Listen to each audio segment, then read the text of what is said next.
네, 한동훈 법무부 장관 취임 하루 만에 검찰 고위급 인사가 단행됐습니다. 서울중앙지검장에는 조국 전 장관 수사를 이끌었던 송경호 수원고검 검사가, 대검찰청 차장검사에는 이원석 제주지검장이 승진 발령됐습니다. 윤석열 사단의 부활이라는 평가가 나오고 있는데요. 관련 내용과 함께 정치권 이슈들 짚어보겠습니다. 김근식 국민의힘 전 선대위 정세분석실장, 그리고 복귀왕 전 민주당 선대위 대변인 나오셨습니다. 어서 오십시오. 안녕하세요. 네, 안녕하십니까. 자, 하루 만에 검찰 인사를 단행했습니다. 검찰총장이 없는 상황에서 또 의무는 아니지만 검찰 인사위원회를 거치지 않고 좀 굉장히 이례적으로 빠르게 파격적으로 인사가 이루어졌는데 어떻게 보셨는지요? 우선은 이제 법에 따르면 검찰총장과 의견을 청취하도록 되어 있습니다. 예. 그런데 이제 지금 검찰총장이 공석이기 때문에 그 부분에 대해서는 이제 건너뛸 수 있는 좀 그 현실이 좀 있는 거고요.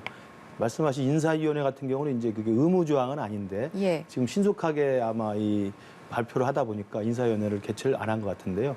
일부 절차적인 문제점을 지적할 수는 있지만 지금의 상황에서 한동훈 법무장관이 실제로 법무장관 취임하면서 일성으로 내걸었던 게 검수완박에 대한 반대, 그리고 검수완박이 오히려 힘 있는 자들을 보호하고 우리 서민과 국민들을 힘들게 하는 것이다라는 입장을 갖고 있기 때문에 이미 검수완박법은 지금 국회를 통과해서 4개월 뒤면은 검찰의 수사권들을 다 가져가게 돼 있는 상황이기 때문에 그 남아있는 4개월 안에 한동훈 법무장관 입장에서는 검수완박법에 대한 법무부 차원의 적극적인 대응을 아마 고민했을 것으로 보이고 예. 그 과정에서 검찰총장의 지금 공석인 상황에서 검찰의 정기 인사 단행으로 뭐 전체적인 다 한 게 아니고 필요한 요직에 대한 핵심 인사만을 지금 우선적으로 한 것으로 보여서요. 뭐 평가는 엇갈리겠습니다만 제가 예. 볼 때는 그 추미애 장관 그리고 박범계 장관 당시 했던 비정상적인 이 검찰 인사를 다시 좀 복원시킨 게 아닌가. 그래서 뭐 사자성어로 한다면 사필 규정이라고 평가할 수 있겠습니다만 예. 그 인사를 당해서 좌천된 분 입장에서는 사실 세옹지마는 생각이 들 거라는 생각도 듭니다. 말씀하신 것처럼 지금 뭐 조국 전 장관 수사 후에 좌천됐던 특수 라인들이 다시 전면에 등장을 하고, 그리고 반면에 지난 정권에서 좀 앞장섰던 라인들은 좌천이 됐거든요. 네, 세상이 바뀌었음을 절감하는 거죠. 뭐 한동훈 장관 임명부터 해서 국민 여론과 다른 이런 그 신정부의 이런 모습들을 보면서 좀 우려가 되고, 예.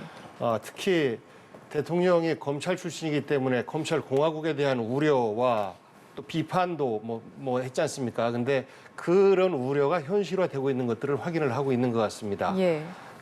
말씀하신 것처럼 지난번 추미애 장관이 검찰총장, 윤석열 검찰총장과의 인사협의를 제대로 하지 않고 일방적으로 인사를 했다라는 것으로 해서 사실 어마어마하게 비판하고 반민주적이다라고 비판을 해왔었는데, 이번에는 검찰총장이 없기 때문에 하겠다라고 하는 것은 사실상 그건 핑계죠. 그 정상적으로 하려면 본인들이 주장했던 절차적 과정을 완성적으로 그 구성하는 것이 옳았다. 그래서 지금 현재 이 인사 구성을 보면 예. 윤석열 대통령이 검찰총장 시절에 호흡을 같이 했던, 그러면서 동시에 윤석열 검찰총장으로 대표되는 것은 조국 수사도 있지만 조국 수사의 그 이면에는 사실 검찰의 권한을 어떻게 하면 분산시키고 약화시킬 것이냐, 그리고 그 민주주의에 맞게끔 이 네. 검찰의 위상을 설정할 것이냐라는 과정에서의 싸움이었거든요. 문재인 정부 초창기에 윤석열 그 지금 대통령과 무슨 관계가 있었겠습니까? 다만 사람 눈치 보지 않고 수사를 잘한다라는 평을 보고 추천을 했던 것이고, 그러면서 동시에 윤석열 그 중앙지검장 그리고 검찰총장을 거치면서 특수통들이 득세를 하기 시작했죠.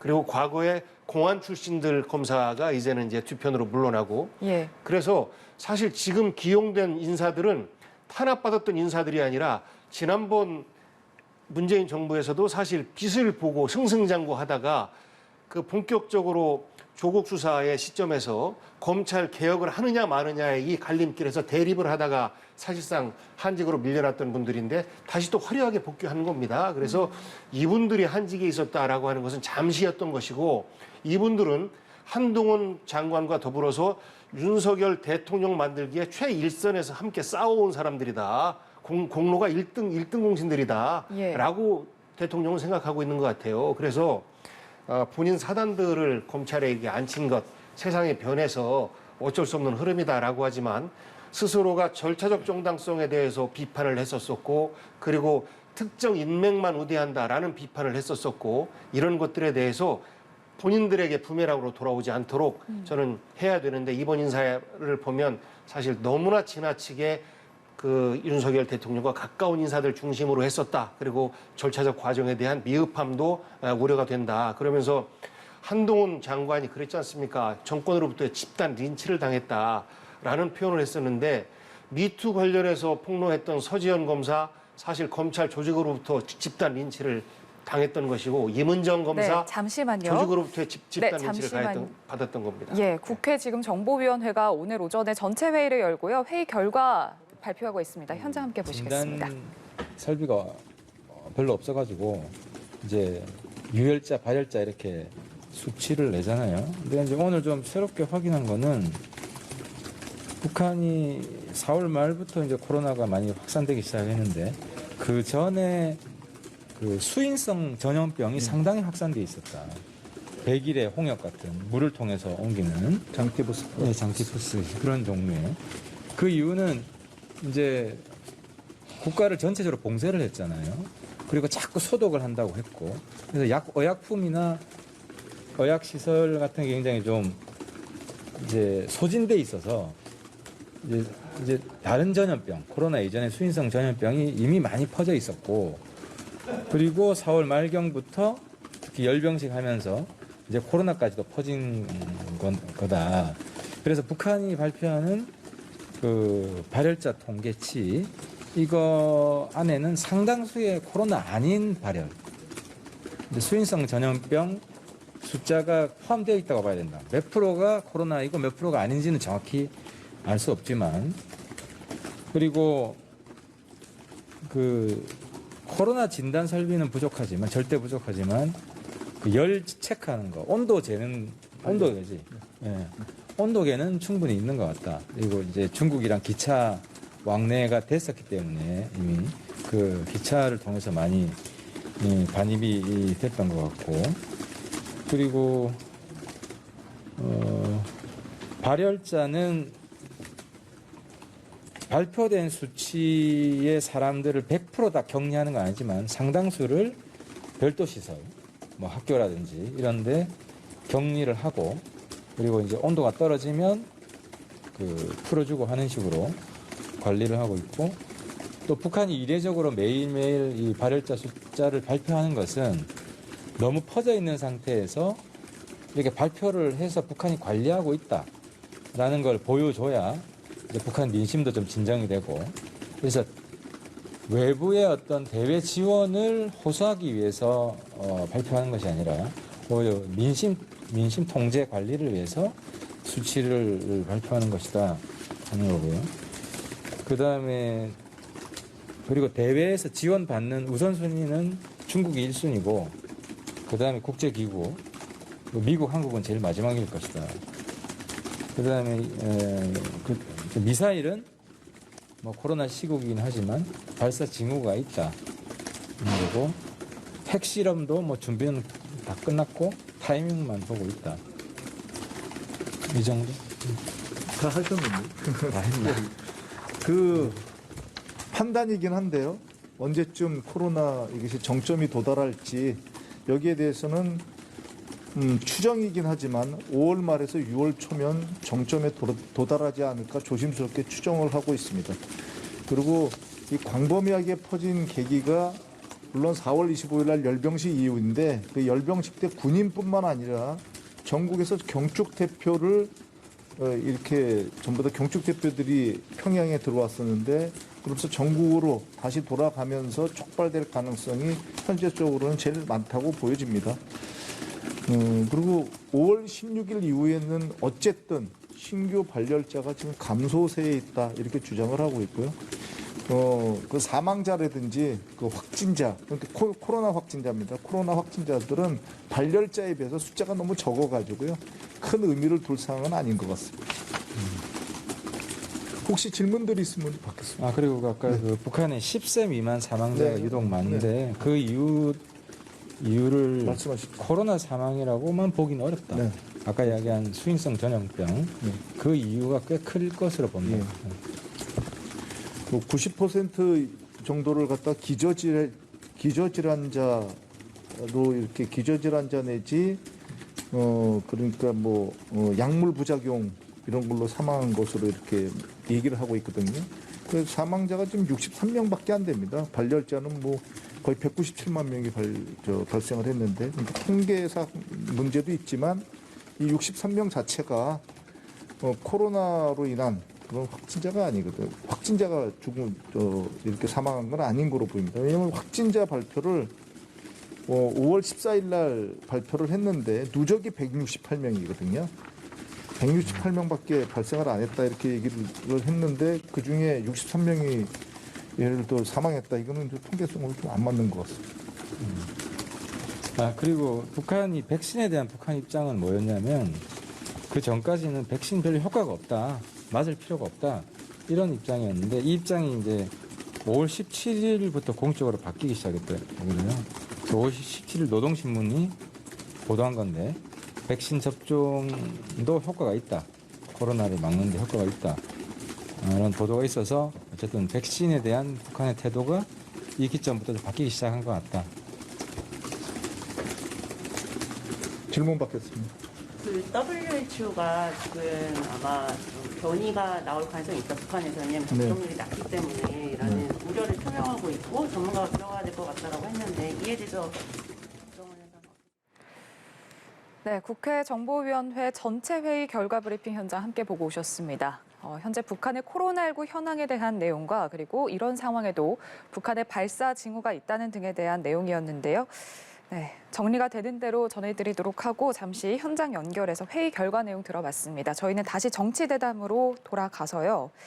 자, 지금 검찰 인사는 그렇고 조직과 관련해서도 지금 한동훈 장관이 취임 하루 만에 증권범죄 합수단을 부활시켰습니다. 이게 지금 추미애 전 장관이 2020년 초에 지금 폐지를 했던 곳이잖아요. 맞습니다. 그러니까 검찰의 수사 권한 그리고 이제 검찰이 개입할 수 있는 수사할 수 있는 영역들을 계속 축소해 나갔던 게 이제 문재인 정부 때 이른바 검경 수사권 조정 아니었습니까? 예. 그래서 그에 따라서 이제 검찰이 할 수 있는 걸 6대 중대범죄 수사에만 국한을 했고 그런 와중에서 검찰의 힘을 뺀다는 이제 이름 하에 추미애 장관이 이 남부지검 소속에 있었던 이 증권범죄 합동수사단을 사실 폐지를 했습니다. 그래서 이제 그때 증권범죄 합동수사단에 대한 당시에 그 경제계의 별명이 바로 여의도 저승사자라고 불릴 정도로 예. 대형 민생 경제에 해악을 끼치는 어떤 이런 조직적인 어떤 경제 범죄들. 이게 우리가 이제 그때 쉽게 떠올릴 수 있는 게 라임 사건하고 옵티머스 사건 있지 않습니까? 예. 수천 명의 일반 서민들의 정말 이 피눈물을 짜내게 하는 그런 사기 사건, 대형 경제 사기 사건 같은 것들을 사실은 수사해서 기소하고 처벌을 하려면 거기에 관련된 굉장히 전문적인 수사의 노하우와 능력이 있어야 됩니다. 예. 증권범죄 또는 뭐 사기범죄, 경제범죄 같은 게 굉장히 전문적인 스킬이 있기 때문에 이제 그런 것들이 이 바로 증권범죄 합동수사단에 축적이 되어 있었는데 이걸 한순간에 없애버렸던 것이거든요. 그래서 예. 아마도 한동훈 법무장관이 취임하면서 제1호 지시사항으로 다시 그 증권범죄 합수단을 부활을 시키는 걸로 했고 바로 오늘 새로 구성을 한 것으로 알려져 있어서요. 아마도 이제 비단 라임 사건이나 옵티머스 사건만 같은 것이 아니라 예. 앞으로도 더욱더 지능화되고 좀 더 고도화되어 있는 이 경제사범, 경제사기범들의 어떤 민생을 해치는 범죄에 대해서는 이 합수단에서 전통적인 어떤 수사 역량의 어떤 축적된 힘을 가지고 신속하게 수사를 할 것으로 예상이 되고 이런 부분은 제가 볼 때 검사들이 갖고 있었던 기본적인 전문적 역량들을 다시 보존하는 그래서 서민들에게 큰 힘을 주는 이런 아마 저는 합리적인 결정이라고 생각을 합니다. 지금 초유의 관심이 과연 뭘 수사할 것이냐, 1호 수사가 뭐가 될 것이냐인데 말씀하신 대로 뭐 라인펀드 환매 중단 사건 이게 만약에 1호 수사가 된다면은 좀 정치적으로 부담도 어느 정도 있지 않을까 싶은데요. 지금 윤석열 정부의 어떤 모습을 보면 정치적 부담 같은 것은 별로 신경 안 쓰는 것 같아요. 한동훈 장관 임명부터 시작해서 지금까지 그 청와대 주요 말썽이 되고 있는 윤재순 총무비서관 성비 관련한 문제라든지 그리고 간첩 조작에 연루된 이시원 비서관 문제라든지 사실 눈도 깜짝 안 하고 있는 거 아닙니까? 이 문재인 정부 같았으면 아예 이름을 꺼낸 것만으로도 정권이 무너질 정도의 비판을 받았을 이런 사건인데 눈도 끔찍 안 하는 거를 봐서는 아마도 과거 문정부 때 미흡했던 수사라고 판단되는 것들에 대해서 칼을 댈 가능성이 매우 높아 보입니다. 예. 그런데 아까 검찰 인사관리 과정에서도 절차적 문제를 얘기를 했는데 증권범죄 합동수사단을 추미애 그 장관이 해체를 할 때 사실 지청장은 1년마다 바뀌는데 이 합수단은 더 오래 근무를 하다 보니까 여기가 결탁이 되어서 증권 금융 관계자들과 결탁이 되어서 부패 온상이 되더라. 그래서 수사가 제대로 안 된다더라. 라는 것 때문에 해체를 한 건데 예. 저는 한동훈 장관이 이것을 다시 부활시키려면 이러이러한 부패로부터의 안전장치, 결탁으로부터의 안전장치를 마련했습니다라고 하면서 부활을 시켰으면 저는 동의를 받고 박수를 받을 수 있다라고 생각해요. 그런데 그런 것 전혀 없이 바로 그냥 부활을 시킨 것이라서 이것도 정치적 흔적 지우기 아닌가라는 생각을 하면서 그러하기 때문에 전 정권에 대한 보복 수사의 칼날을 뽑아들 수 있겠다. 그런데 그 칼날이 이전 정부에 대해서만 칼날을 겨눈다면 저는 국민적인 어떤 그 비판으로부터 자유롭지 못할 것이고 그렇게 되면 예를 들어 도이치모터스 사건이라든지 이런 것들에 대해서 사실 보강 수사, 재수사를 해 나가면 저는 국민들이 그 결과를 보고 잘했네, 못했네라는 판단을 하지 않을까 싶습니다. 말씀하신 것처럼 지금 추 장관이 폐지했던 이유가 이 조직이 부패 온상이다. 지금 이런 비판 때문이었는데 그렇다면 물론 이런 부분도 어느 정도 있지만 이게 순작용이 더 크다 이렇게 판단했기 때문에 부활을 시킨 걸까요? 그렇죠. 그러니까 부패 온상이 된다는 건 제가 볼 때 그 당시 핑계였습니다. 왜냐하면 그때 당시 나임 사건하고 옵티머스 사건이 굉장히 큰 사건이었고 거기에 문재인 정권의 친정권 인사들도 핵심적인 인사들이 이름이 거론됐었던 상황이었고 예. 실제로 거기에 주범들이 재판정에 나와서 그 사람들 이름도 거명을 했던 상황이기 때문에 그럼에도 불구하고 사실은 그 신속하고도 종합적이고 체계적인 심도 있는 수사가 진행이 안 됐었거든요.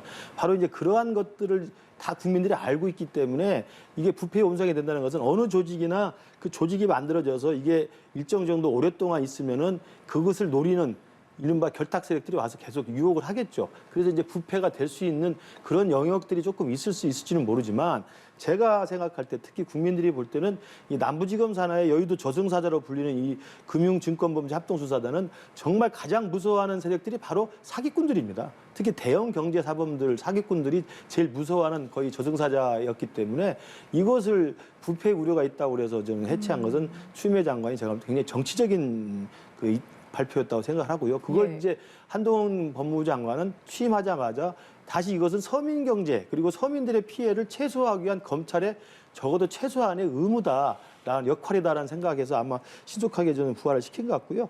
그다음에 이제 어제 오늘 발표된 검찰 고위직에 대한 인사도 우리 대변인께서 지금 비판을 해주셨습니다만 일정 정도 절차상의 지금 신속함 때문에 하자가 있는 것을 지적할 수는 있습니다만 예. 제가 볼 때는 오늘 이야기된 요직들의 어떤 새로운 검사로 발표된 검사 인사들은 지난 정권에서 그러니까 문재인 정권에서 살아있는 권력에 대한 수사를 했다는 이유만으로 좌천된 사람들이라는 게 저는 국민적인 평가라고 봅니다. 윤석열 총장도 마찬가지였고 그러니까 문재인 대통령이 윤석열 총장을 임명하면서 정말 눈치 보지 말고 살아있는 권력도 수사하시오라고 했는데 그걸 믿고 했는데도 불구하고 결국 그것 때문에 윤석열 사단이라는 이유만으로 좌천이 돼서 미운털이 박힌 분들이기 때문에 예. 그분들 다시 검찰의 핵심 요직으로 다시 복귀시킨 것은 제가 볼 때 아까 말씀드린 것처럼 사필 규정이라고 하는 검찰 인사의 정상화라고 봐야지 이걸 또 다른 정치 보복의 이야기로 하는 것은 제가 볼 때 앞으로 이분들이 실제로 이제 인사가 발표된 이후에 이분들이 실제로 수사하는 진행되는 과정에서 그런 어떤 친정권적인 정치적인 탄압을 한다든지 이런 기획 수사를 한다든지 이런 건 예. 제가 볼 때 분명히 호통을 받아야 되겠죠. 그러나 그게 아닌 이상은 과거에 지난 정부에 잘못됐던 이 검찰 인사의 전 정상화라는 측면으로 이해해 주셔야 한다고 생각합니다. 예. 자, 과연 대통령과 그 주변에 이제 살아있는 권력 수사를 엄정하게 할 수 있을 것인가? 이건 지금 좀 앞으로의 수사 과정을 보면서 좀 평가를 해야 될 것 같은데. 저는 그 예. 부분은 걱정 안 해도 될 것 같아요. 왜냐하면 같은 식구인데 같은 식구를 수사하겠습니까? 검찰 출신 대통령이 만들어졌는데 최대한의 수사 실적으로 성공한 대통령을 만들겠다라는 의지에 불타고 있을 것 같아요. 그래서 윤석열 대통령과 관련된 수사는 스스로 알아서 안 할 겁니다. 문재인 정부 때 살아있는 권력임에도 불구하고 지금 수사가 안 됐다라고 비판하는 여러 영역에 대해서 다 수사했어요. 다 재판 진행 중이고 여기에 대해서 지금 보강 수사한다라고 하는 거예요. 왜? 문재인 정부에서는 사실 검찰을 존중하지 않았습니다. 상대적으로. 독립적으로 예우를 했지만 정치적으로 이분들이 성장하는 것에 대해서 경계를 하고 검찰에 힘을 빼기 위해서 노력했었고, 그러하기 때문에 5년 내내 검찰과는 사실상 대립 상태에 있었다. 그런데 그러하기 때문에 어려웠던 측면이 있는데 윤석열 정부에서는 그럴 일이 전혀 없다. 알아서 충성할 것이다. 라고 예측합니다. 예. 저는 근데 그 윤석열 대통령이나 한동훈 그 법무부 장관이 지금 여기까지 오게 된 데는 살아있는 권력이면 그게 과거 정권이든 현재 정권이든 그 불법과 비리가 있으면 좌우우면하지 않고 수사를 한다는 그것이었거든요. 그러니까 윤석열 대통령이 중앙지검장 할 때 한동훈 법무장관이 차장을 했었고, 또 검찰총장 할 때 또 반부패 수사 부장을 했으면서 과거 적폐청산에서도 가장 먼저 좀 좌우우면하지 않고 그냥 있는 그대로 법대로 수사를 했고요. 그러다 보니까 조국 사건부터는 또 살아있는 권력이지만 문재인 정권 핵심 요직에 있는 사람들도 잘못과 비리와 범법이 행위가 있으면 수사를 한 거거든요. 저는 그렇게 해왔던 분들의 지금까지 역정이기 때문에 예. 지금 말씀하시는 것처럼 정권의 눈치를 보면서 윤석열 대통령에 대한 수사를 안 할 거라고 제가 생각하는 것은 기우라고 보고요. 이분들은 특히 한동훈 법무장관이나 한동훈 법무장관이 이번에 요직에 발탁한 이 검찰 인사를 정상화시킨 이분들은 살아있는 권력이든 죽은 권력이든 아니면 여당이든 야당이든 진보든 보수든 법을 어긴 게 있으면 추상 같은 법치의 잣대로 저는 똑같이 수사를 할 것이라고, 뭐 그게 저는 지금까지 이 사람들이 살아왔던 길이라고 생각합니다. 짧게 말씀드리면 우리가 라임 사태 얘기하는데 그때 김봉현 회장이 검사 사실 향응 제공 혐의가 있었지 않습니까? 이럴 때 3명 검사 중에서 이렇게 저렇게 나눠보니까 96만 원밖에 안 된다라고 하면서 불기소했어요. 그러니까 현 검찰이, 한동훈 체제의 검찰이 윤석열 대통령은 내 식구라고 보는 겁니다. 내 식구 차원에서 감싸기가 진행될 우려가 매우 크다. 그때 그 검사들에 대해서 불기소 처분했던 것처럼, 그리고 과거 윤석열 대통령의 장모라든지 이런 부분에 대한 연루된 의혹들에 대해서 수사가 굉장히 미진하고 이것에 대해서 검찰 자체 내에서의 어떤 대응팀 비공식적으로 만들어졌다라는 말도 있었지 않습니까? 일정 부분 문건이 있는 것도 사실로 확인됐고, 이런 것들도 전부 다가 정치적 문제가 아니라 제 식구 감싸기다. 라는 측면에서 봤을 때 윤석열 대통령도 검찰의 제 식구고 사실상 수장이다라고 해서 그러한 우려를 깊게 하고 있는 것이고, 이번 인사를 보면 사실 그런 부분들이 드러나고 있어요. 본인이 인사 좌천을 받아서 리진치를 당했다라고 하면 이번에 그럼 좌천된 다른 인사들도 리진치를 당한 겁니까? 그러니까 그것은요. 그래서 이게 서로 왔다 갔다 하는 부메랑이 되지 않게끔 국민들이 바라보는 검찰 공화국이 본격화됐다라는 우려를 씻기 위해서라도 본인들이 정말 바르게 해야 될 겁니다. 저도 잠깐만 말씀드릴게요. 그러니까 우려사항을 제시하는 건 좋은데 예단하지 마시라는 거예요. 그러니까 지금 요직으로 다시 온 사람들은 지난 문재인 정권 때 탄압받고 좌천받은 사람들은 분명하지 않습니까? 그것도 살아있는 권력을 수사했다는 이유로 미움을 산 사람들입니다. 그 사람들 다시 복귀를 한 건데, 야 이제 복귀했으니까 이 사람들이 또 정권과 붙어가지고 결탁해서 뭐 야당을 탄압하거나 정치적인 기획수를 할 거라고 예단을 하지 말라는 제가 부탁을 드리는 거고요. 이분들이 와서 또 한동훈 법무장관이 취임하고 나서 그렇게 정권의 눈치를 보거나 정권의 무슨 사냥개처럼 움직이는 게 있으면 그때 비판을 하시라는 말씀을 제가 드리는 겁니다. 이후에 진행되는 수사의 과정이나 정치적 성향에 대해서 상황을 보고 말씀드리라는 말씀을 드리는 거고요. 지금 그전에는 추미애 장관, 법검계 장관 하면서 검찰 인사를 통해서 얼마나 많이 친정권 검찰들을 앞세우고 그다음에 윤석열 사단 사람들을 다 내쳤습니까? 그걸 다시 복귀시키는 거니까 그것에 대해서 있는 그대로 평가해 주십사. 그리고 이후에 진행되는 우려사항에 대해서는 그 일이 진행돼서 그런 국민적인 비판이 있으면 달게 받겠다. 이런 말씀 드립니다. 예. 짧게만 말씀드리면 이문정, 서지현 검사가 좌천되고 사표를 내고, 그리고 그 주요하게 활동했던 검사들이 지금 한직으로 밀려나고 하는 것들에 대해서 검찰 자체 내에서도 이 부분이 과연 공정한가라는 의문을 제시하고 있다라는 말씀 드리면서 새롭게 출발하는 정부에서는 공정과 정의가 실현될 수 있도록 노력했으면 좋겠다. 검찰 인사에서도 라는 예. 말씀입니다. 저도 적극 동의합니다. 예, 뭐 이후에 취임사에서 수사 진행 상황을 했던 보시고 말처럼 말씀해 예, 알겠습니다. 자, 지금 윤석열 정부 초대 검찰총장 누가 될지에도 좀 관심이 모이고 있는데 지금 뭐 후보군에 여러 인물들이 거론되고 있거든요. 어떻게 전망하세요? 검찰총장 인사가 이제 가장 큰 관심이겠죠. 왜냐하면 예. 법무장관에 이제 한동훈 법무장관이 굉장히 그 의회 카드로 왔기 때문에, 그러면 검찰총장 인사는 지금 공석이니까 총장 인사 추천위원회를 구성을 해야 됩니다. 예. 인사 추천회에서 몇 배수로 이제 받아가지고 그 인사 추천에 이제 검증을 거쳐서 대통령한테 보고를 할 거로 돼 있는데 저는 지금 우선 고려될 수 있는 변수가 한동훈 검사장이 법무장관으로 되면서 기수가 파괴가 지금 많이 되고 있지 않습니까? 예. 서열이나 기수가 상당히 많이 올라가 있기 때문에 그 이후의 기수를 어떻게 그러면 정리를 해서 검찰총장으로 새로운 후보를 올릴지 이 부분이 아마 제가 볼 때는 중요한 변수가 될 것 같고요. 두 번째로는 검찰총장으로 인사추천회에서 하게 되면 이 후보자에 대해서는 반드시 인사청문회를 또 거치게 되어 있습니다. 그래서 인사청문회를 거쳐서 또 민주당이 주도하는 또 민주당이 또 그 검증하는 그런 인사청문회를 무사히 통과해야 될 그런 또 도덕성과 능력과 자질이 있는 사람이어야 되고요.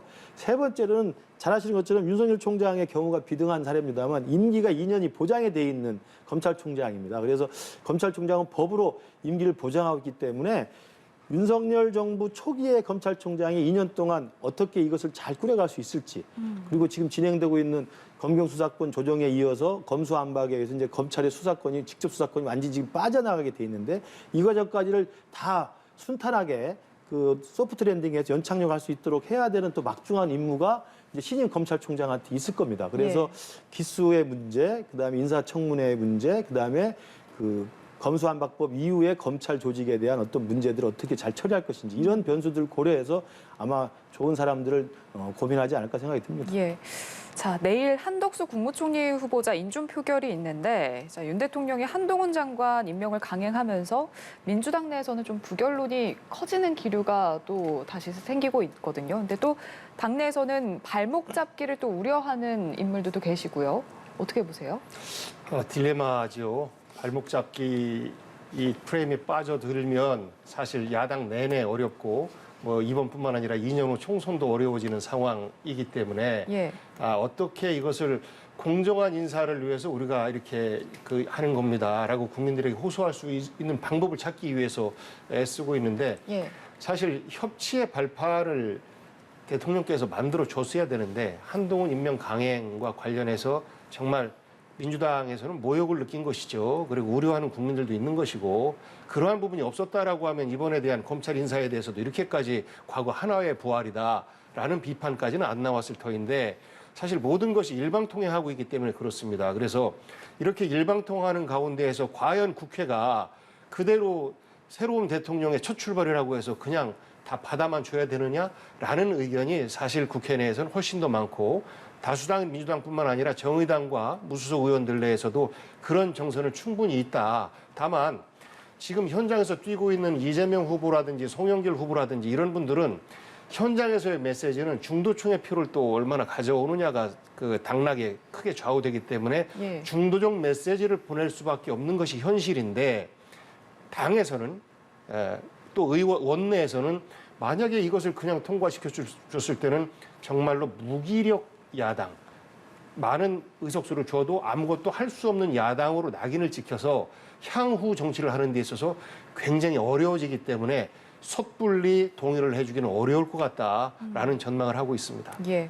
자, 윤 대통령이 오늘 관련 질문에 대해서 상식에 따라서 잘 처리해 줄 것이라고 생각한다라고 말했거든요. 어떤 의미일까요? 저는 오히려 이제 공은 이제 민주당에 던져져 있기 때문에 이 한덕수 총리 인준 동의안을 이제 내일 표결하는 것은 윤 대통령이나 윤석열 정부 차원에서 그냥 기다리는 수밖에 없습니다. 그래서 이제 지금 우리 복경 대변인께서 말씀하신 것처럼 고민이 지금 계속 깊어지고 있는 민주당이고 그 내부에서도 의견이 조금 엇갈리고 있기 때문에 아마 저는 내일 본회의 표결 때까지 민주당 내에서 논의하고 고민하고 해서 저는 결정을 낼 거라고 보는데요. 저는 이제 국민들이 볼 때 판단할 수밖에 없는 게 국민들이 선택해서 뽑은 새로운 정부, 새로운 대통령이 최소한 일을 할 수 있는 환경을 만들어줘야 되지 않느냐. 저는 이 민심이 가장 크다고 봐요. 그렇기 때문에 그 맥락에서 이재명 후보조차도 일은 해야 되도록 해줘야 된다는 이야기를 하고 있는 것이고 왜냐하면 이재명 후보가 지금 총괄 선대위원장 맡고 계속 내놓는 지방선거의 메시지의 가장 큰 전략 그거 아닙니까? 일꾼을 뽑게 해달라는 거 아닙니까? 그러니까 본인들은 총괄 선대위원장 하면서 전국의 지방선거 후보자들한테 일꾼을 좀 해달라, 심판하지 말고 일꾼을 좀 뽑아달라고 이야기하는데 정작 국민들이 가장 중요한 대통령을 뽑았는데 대통령이 일은 하게 해줘야죠. 그러니까 일을 하고 나서 일을 잘못하면 회초리를 들어도 됩니다. 근데 일은 하게 시작은 해줘야 된다는 게 제가 볼 때 이재명 총괄선대위원장의 논리로도 앞뒤가 맞는 것이고 또 국민들이 봤을 때 국민의 민심도 그게 맞다고 보기 때문에 예. 아마도 민주당 내에서 강경파와 온건파의 아마 논의가 있을 거라고 생각합니다만 저는 민주당 내에 전 딜레마 상황이기 때문에 예. 그 윤석열 대통령이나 윤석열 정부는 내일 오후에 그 본회의 표결을 지켜보고 담담하게 맞이하면 되지 않을까 싶습니다. 알겠습니다. 그러니까 기본적으로 견제와 균형이 이제 국회 역할인데 정호영 후보자에 대해서 아직도 입장 표명을 하지 않아요. 그러니까 한동훈 장관에 대해서 임명 강행할 가능성이 매우 높다라는 전망을 하고 있었고 여기에 대해서 정호영 장관은 당연히 낙마시키지 않을까라고 했는데 아직까지도 그거에 대한 소식이 없고 예. 여기에 저는 아까 말씀드렸던 윤재순 총무비서관과 간첩 조작에 함께한 이시원 공직기강 비서관 이런 정도의 어떤 그 해임을 통해서 협치의 메시지를 지금이라도 좀 보내준다면 민주당에서도 조금은 명분을 가지고 응해줄 수 있을 거라고 보는데 지금처럼 한치의 물러섬 없이 나는 새로운 정부고 내가 당선된 지 얼마 안 됐고 국민의 대표는 나니까 내 말 따라줘 안 그러면 발목 잡기야라고 하면 끝까지 싸울 수밖에 없을 것 같아요. 저는 제가 생각할 때 내일 본회의 그 표결 전까지 정호영 장관을 지금 임명을 보류하고 있는 것만으로도 저는 협치에 저는 손을 내민 거라고 생각합니다. 이미 정호영 장관은 한동훈 장관보다 먼저 인사청문회가 끝났던 예. 후보고요. 그리고 그 전에 다른 후보들 그 청문 보고서 채택 없이도 인사를 강행했을 때도 정호영 후보자는 계속 보류를 시켜놓고 계속 뒤로 밀어놓고 거의 마지막 남아있는 후보이기 때문에 저는 내일 한덕수 총리에 대한 인준을 깨끗하게 민주당이 정말 협치의 입장에서 통과시켜주면 저는 제 개인적인 그 추측으로는 당연히 윤석열 대통령도 정호영 후보자에서는 저는 낙마의 수순으로 갈 거다. 저는 그런 메시지가 지금 이 오후에도 그 대통령실의 정무수석실에서 저는 야당에게 좀 그 메시지가 전달되는 게 필요하다고 저는 개인적으로 생각합니다. 알겠습니다. 자, 어제 5.18 기념식 얘기도 잠시 해보겠습니다. 자, 보수 정권 대통령으로는 처음으로 윤석열 대통령 5.18 민주묘지 정문인 민주의 문을 통과한 대통령이 됐습니다. 자, 어제 기념식 어떻게 보셨는지요? 저는 뭐 사실 정말 기분 좋게 봤습니다. 이제는 우리가 5.18을 가지고 더 이상 역사를 왜곡하고 국민을 갈라치게 하는 시대가 끝날 수 있겠구나라는 가능성을 좀 봤어요. 보수 정권에서 대통령이 직접 오셔서 합창이니 재창이니 이런 논란도 없이 함께 참여하는 모습과 그리고 뭐 광주를 존중하는 모습을 보인 것에 대해서 정말 의미가 좀 있다라고 보고요. 향후에 이렇게 불필요하게 국민을 갈라친다, 문재인 정부에서 국민을 갈라친다라고 문제 제기를 했었는데 사실상 국민을 갈라치는 도구로 가장 많이 활용되었던 것이 5.18에 대한 역사적 인식이 어떠냐였거든요. 북한군 개입설도 나오고 그리고 그런 것에 관여했고 그런 목소리를 냈던 사람들이 지금 국민의힘에 남아있고 그리고 어떤 사람은 엊그제까지도 사실 그 입장을 갖고 있다가 선거 직전에 사과합니다 말 한마디에 지금 뭐 강원도지사 후보로도 나와 있고 아직까지 국민의힘에서는 5.18에 대한 역사 왜곡의 잔불을 완전히 꺼놓지 않은 상태인데 저는 오늘 이번에 보였던 윤석열 대통령의 그 모습이 5년 내내 약속했지 않습니까? 계속하겠다고 약속을 지키면서 그리고 또 본인이 말씀하셨던 헌법 전문의 5.18 정신을 수록해야 된다라는 것들을 실행하고자 하는 노력 이런 것들을 후속적으로 좀 보여준다면 저는 5.18이 이제는 더 이상 분열과 갈등이 아니라 통합의 차원으로서 존중받고 성화되지 않을까 이렇게 전망을 하고 어제는 뭐 매우 잘하셨다라는 생각을 합니다. 예.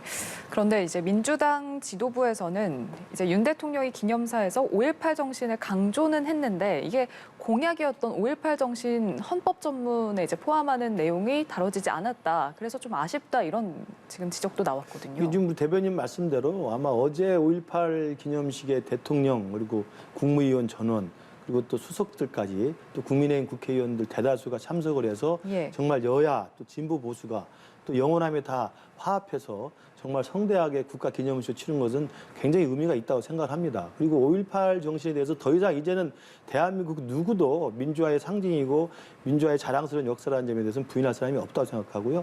지금 말씀하신 것처럼 과거에 이제 자유한국당 시절에 일부 이제 그 강성 우파 분들 중에서 5.18에 대해서 폄훼하는 논리가 있었지만 그걸로 다 그분들 다 제명당했고 다 징계당했고 그 사람들을 다 정리하는 과정이 잘 아시는 것처럼 21대 총선에서 저희들이 패배한 다음에 김종인 비대위 체제에서 바로 5.18 묘지 가서 참배했고 전직 대통령 사과하면서 그런 아픈 그 팔다리들 다 잘라내면서 정리를 해왔습니다. 그리고 윤석열 대통령이 지금 대통령이 됐고 예. 대통령이 된 보수 정당의 최초로서 그 민주인민의 정식으로 입장을 해서 정말 재창까지 다 하면서 이 5.18 이 기념식에 보수 정당이 전부 참여하는 저는 쾌거를 이뤘다고 생각을 하거든요. 그러니까 저는 더 이상 이제 5.18 문제에 대해서 국민의힘이나 보수 정당에 대해서 잘못된 왜곡을 하고 있다는 것도 저는 이제 그만 저는 공격을 해야 한다고 보고요. 오히려 5.18을 자기들만의 전유물, 자기만의 독점물로 계속 이야기했던 게 민주당 일각에 있었습니다. 제가 기억나는 게 윤석열 후보가 이제 대선 후보로 경선에 뛰어들었을 때 5.18 묘지에 참배를 갔더니 그 다음 날인가 김두관 의원께서 그 참배했던 비석에 가서 그걸 다시 닦아내면서 어디 감히 더러운 손을 만지느냐라고 이야기했었습니다. 얼마나 파렴치한 이야기고 너무 치졸한 이야기 아닙니까? 아니 보수 정당 보고는 너희들도 5.18을 존중하라고 해놓고 존중하는 의미에서 참여하고 가서 참배를 했는데 더럽다고 그걸 닦아내는 그런 코스프레를 하고 있으면 누가 그걸 진정으로 믿겠습니까? 저는 그래서 보수 일각의 극단적인 세력들이 5.18을 폄훼하는 것도 이제는 청산해야 되고 진보 진영 내에서도 오히려 마치 5.18을 자기만의 역사적 전유물로 해서 보수 정당은 꺼내지도 말고 너희들 가까이 오지도 말라. 지난 문재인 정부 때 기억나는 게 김정숙 여사가 참석했는데 당시 황교안 자유한국당 총재의 악수를 건너뛰고 한 적도 있었어요. 이런 식의 정치적 갈라치기는 이제 여야 모두 하지 말자. 이런 말씀을 어제 행사를 계기로 저 느꼈습니다. 예, 그 부분과 관련해서요. 지금 민주당 일각에서는 국민의힘의 이런 서진 정책을 좀 경계하는 목소리도 나오더라고요. 서진 정책이 성공이 될까요? 저는 뭐 이 부분 5.18 문제뿐만 아니라 사실 뿌리 깊은 지역 감정의 문제가 아직 치유되지 않고 있기 때문에 예. 그러하기 때문에 국민 통합을 위해서 성과는 보이지 않더라도 끊임없이 노력해야 된다라는 생각을 가지고 있는데 서진 정책보다는 사실 이러한 노력을 하면 수도권과 중부권에 긍정적인 영향을 미치지 않겠느냐. 저는 그러한 노림수가 정치적으로 숨어 있지 않을까라는 생각을 해요. 그런데 이거를 정치적 수를 계산하고 이렇게 하면 금방 드러납니다. 그런데 정치적 수를 계산하지 않고 진정어리게 이런 행보를 하고 과거에 대해서 이제 많이 혼냈으니까 이제 그만하십시오라는 자세가 아니라 예. 저는 그 5.18의 아픈 상처에 대해서 사실 정당의 역사의 뿌리는 지금 국민의힘이 갖고 있는 거 아니겠습니까? 부인하려고 해도. 그래서 100번 잘못했습니다. 반성합니다라고 제가 반성해야 되는 것이고 마찬가지로 민주당에서도 민주당의 정부였을 때 그리고 민주당 당에서 잘못한 부분에 대해서 지적을 하면 지나간 얘기 그만합시다라는 것이 아니라 100번 그 부분 그때 잘못했습니다. 반성합니다라는 자세로 나가는 것이 저는 국민 눈높이에 맞는 어떤 정치의 실현 과정 아니겠는가라고 생각합니다. 알겠습니다. 자, 그런가 하면 지금 어제 대략적인 한미 정상회담의 일정과 그리고 의제가 공개됐습니다. 자, 근데 이 얘기 먼저 해보면요.